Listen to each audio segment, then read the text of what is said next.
Hello world, this is Craig. I had someone the other day ask me what the MicroScope 820 did. And Intel put these out in the late 70s or mid 70s, 77 I think this one was made. And it was kind of a in-circuit emulator light version. Intel, by the time this came out, they had been making the ICE 85, which was extremely powerful. The MicroScope wasn't advertised and it wasn't marketed as a in-circuit emulator. It was marketed as a system console. And I think really the difference was that at that time Intel saw an in-circuit emulator as something that could take over parts of the hardware that you were debugging. So if you needed to have the I/O ports, if you needed to have the memory, if those parts of the circuit weren't built yet or weren't finalized yet, you could have the in-circuit emulator take those duties over and just use the target system under test for what capabilities it had and do everything else in the in-circuit emulator. So the MicroScope 820 can't do really any of that. The only thing that it can do is it can overlay some of the memory that is in your target device. And it can overlay 1 or 2K of the memory into the RAM that's built into the MicroScope 820.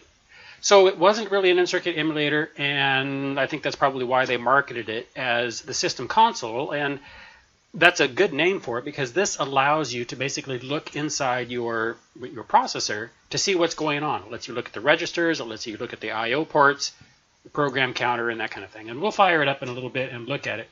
But first, let's look at the components for the MicroScope 820. It comes in a briefcase. You can't really tell, but this is a briefcase. There's the cover on it where you tuck things in, and there's an overlay. And the overlay is because this could do either the it could either do the 8080 or the 8085. And so you can see this is the 8085 overlay. And behind the overlay, there's just some touch buttons on this membrane keypad and the two displays, and a socket where you can have some custom routines for your testing. And then also in this briefcase, there's a major linear power supply, and that's pretty much about it. In fact, well, we can look at, I have another one that's on the bench for testing. So let's look at that real quick.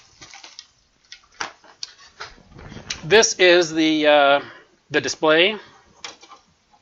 You can see it's really just a membrane on a nice piece of aluminum. This is the board that's behind it. All your LEDs, your 7 segments for the display, your 8085. This is 8085 based, and so this is the base board that's inside. 2 connectors over here on the edge, and you can see they're underneath this little flap. So in addition to the base hardware and the membrane overlay, there's a little module that gives it a personality, and I think they call it the personality module. Yeah, it's the MicroScope personality module. These are the same for the 8080 and the 8085. The difference is, of course, what's in the EEPROM, the personality or the program that's running. So on this one is where you plug the personality module in right here. And then this is where the ribbon cable that connects up to the probe. Here's the 8080 overlay. 8085 overlay has the ability to look at some of the core pins coming out of the CPU. It has the ability to look at more of them. You can look at 16 of the core pins coming on this, where on the 8080 you can only look at 8. Both of them allow you to look at the status, the CPU pins, and the flags. So these are the flags internal to the registers. The 8085 one also has the interrupt status that it shows down here. And then there's the interrupt status available here. But other than that, these overlays are pretty much the same. It's just the overlay, there's nothing to it. It's just basically telling you what's here so you know what button you're pushing. Okay, so we've got the core thing, we've got the personality module, and then we have the probe module. And so with the probe module, what you do is you plug your processor into the probe module, and then you plug the ribbon cable into where your processor goes on your board, your system under test. And you can see Intel really, they messed this up. There's no way to put the probe module on here and plug this into the processor without having either a twist in the cable or this thing facing upside down. I think they obviously missed that. So this is the 8085 probe module. It has a little switch here to show you which of the CPU pins you want to display down here. There's either choice A or B. And then I have over here, this is the 8080 module. And this thing, you put your 8080 in here, put a twist in the cable and plug it into your socket for the 8080. And then you'll have the cable that comes from this up to the main module. So you'd either have the 8080 version, the 8085 version, or both, and just swap them back and forth. Okay, let me put this thing away. Okay, so we fire this up.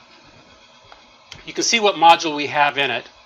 This is the personality module. This is showing the 8085. If we just put the 8080 personality module in, it would just say init 8080. So our base control, this portion over here, is for the system under test. We can do a reset on the system under test. And so you can see over here, I have this connected up to my SDK. So right now it shows CPU up. If I do a if I reset it, it goes over into the clear. I can run this at fairly close to normal speed. I can run it with the display, or I can single step the device under test. Okay, so that's kind of your basic control for the device under test. This is some console control, so you can do a reset for this console control and do a complete reset on that. You can do a self-test. You can do a trace. So this has the capability of tracing the last 255 or 256 instructions. So you can do a trace.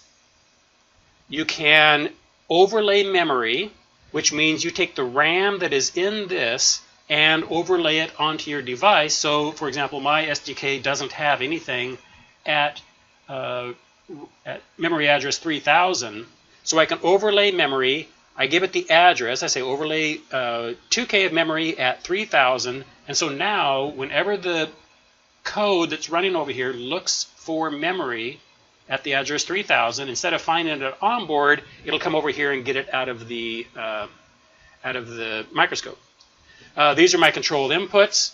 This is where I examine things. If I want to look at memory, I/O, and then I can go and look at the next thing or the last thing. And this is what I want to examine. Okay, so let's do a reset on our processor, a reset on this. We can do a self-test. Oh, I'm sorry, I have to have the processor off to do a self-test. So you can see this started blinking, meaning that my device under test isn't running. Now I can do the self-test. And believe it or not, this is the good result of the self-test, where all the LEDs just all the segments are on.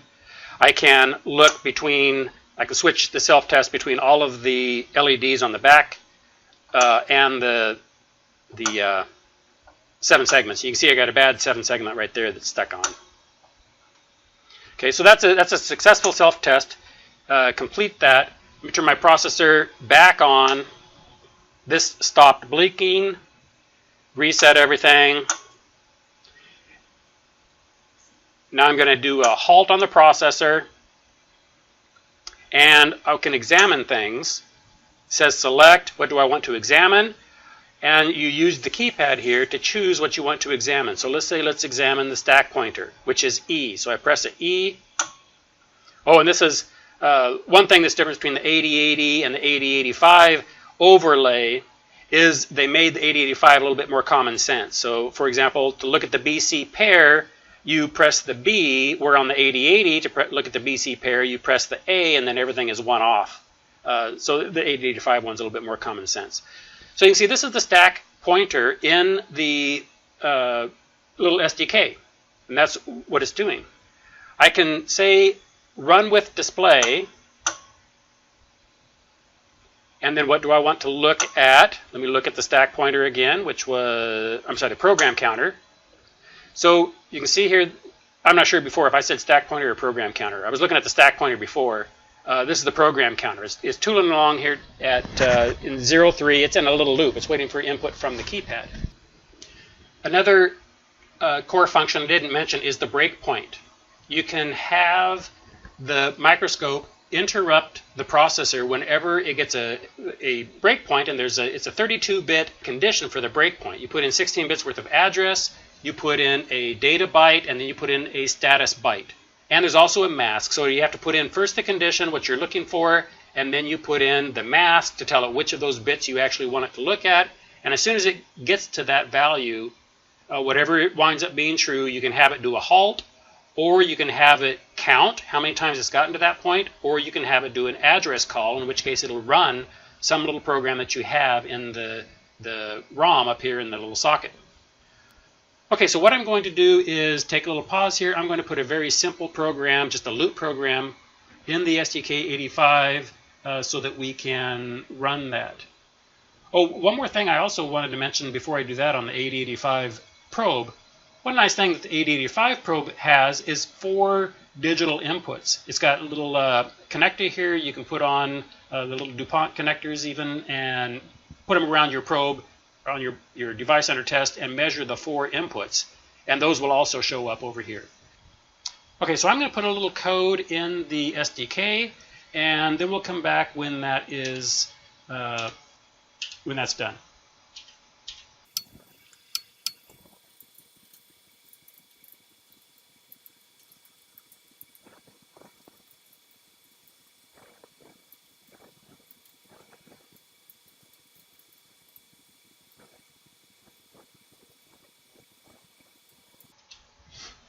Okay, so I have my code in the SDK, and all this is a little loop, and you can see here I have some setup where I set the stack pointer, I set the masks, I clear the BC register pair, and then I just go into a little loop that's going to increment the BC pair and loop. Now what I want to do is tell it to run with the display. I want to examine the program counter, which is F. And you can see that it's tooling along down here in the monitor program, somewhere around 0.3. This shows me that I'm in the select mode. I can then give it a new program counter. I'm going to press that, and I'm going to tell it to go to 2000. And so now the program counter is blinking, meaning I can input that. I'm going to tell it to go to 2000, and now I press the end execute button. If you press anything else, it's just going to say error up here. It's really picky with the order of things, and there's no real indication to when you need to press the end button other than to know it. So I'm going to press the end button. So now it has gone up and it's executing the program that we put in, the little loop instruction, and it's just doing that at the full speed. So I can go and I can look at the BC register pair. So let me look at the BC, which is B. And so I can see the BC pair is counting on up here very quickly. Let me go ahead and put this into a single step mode. See, error, I didn't like that. I got to halt it and then put it in single step mode. Let me look at the register. Single step through the program. And we're just going between 2009, which is the increment, and 200A, which is the jump back. So that's not very interesting. Let me look at the BC register. And now single step. So you can see I'm counting up that register, BC. Okay, if I want, I can change that register. So let's see if I can do this without getting the error. That's the challenge on this thing. So let me do a examine. I want to examine the BC, and now I want to press the continue button because I want to actually enter a new value for the BC, and this should start blinking. Okay, so that's blinking. This is showing me that it's a binary value. I can input there. I'm going to change that to 0. Okay, so I changed the BC to 0. Now let me end that. And maybe just continue single stepping. Yep, so now I'm single stepping, and I can see that it's just counting through every time I do that. And I can look at anything. I can look at the BC pair, the DEHL, stack pointer, program counter. These are my breakpoints. I can show you how to do a breakpoint, and then these are the various status. I can look at each register individually. This was looking at them as pairs over here. I can look at them individually over here. I can look at the flags. So let's look at 6. Didn't like that. Examine register, or examine 6. So this is my flag that's in there. Let me single step through and see if my flag changes. Well, actually, I'm not looking at the flag. I'm not doing anything, so the flag's not going to change. The accumulator, I can look at the CPU pins. Pass count is every time that it satisfies the breakpoint. There's 3 things I can do when I satisfy the breakpoint. I can either halt it, as I said, I can go and I can call address, or I can have it just do a count. If I want to, I can have it increment that count every time that it goes through there. Oh, one thing that's kind of funny, and you know, when membranes first came out, they had no tactile feedback whatsoever, and a lot of people didn't like that. So inside that case, let me see if I've got one over here.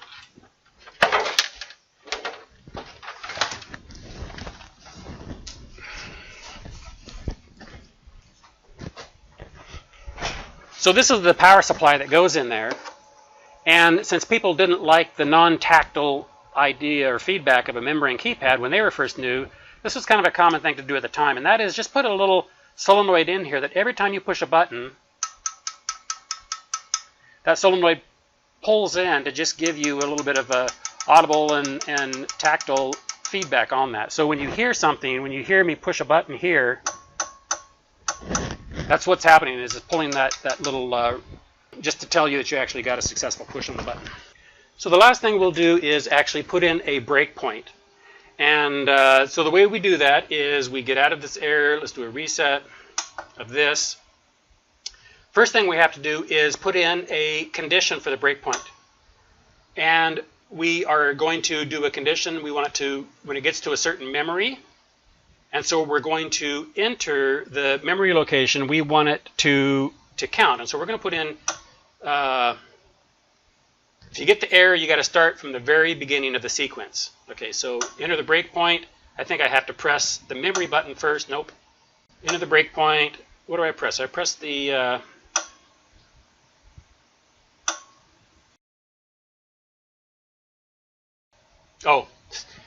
before I can do this, I have to halt the processor. You got to remember, that's the key thing. Before you can do anything, you got to halt the processor. So now let's put in breakpoint. This is blinking, which means we can put something in. 2009 is the breakpoint that I want it to stop at or count at. And then I enter the continue button. Now this starts blinking, and I can put in a data value. So I can put in, say, FF for the data value. And so when it saw a data go out, just the doesn't matter where it's coming from, where it's going to. If it saw that data as FF, it would cause a breakpoint. I press continue again. The status blinks, and so that tells me that I can change the status.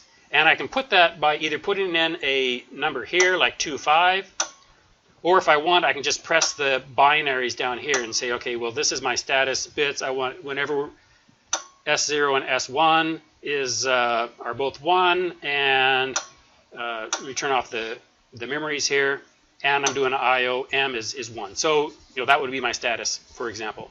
Okay, now I press the end execute button. If I press the continue one more time, it would give me an error, and I have to start from scratch. So I press the end execute button. It's taking that as the breakpoint. So now I have a breakpoint in there. What I have to do is I have to put a mask on that breakpoint. So I press the examine mask button.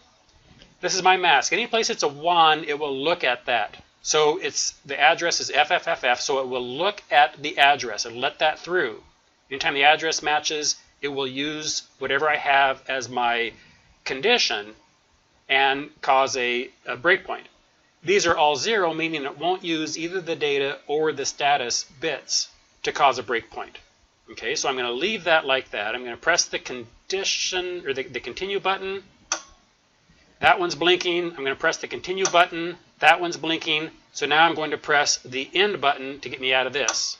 Okay, so I'm back out of that successfully. It didn't show me an error. Now I've done the condition, I've done the mask, and now I have to tell it what I want to do. So I press the examine action button.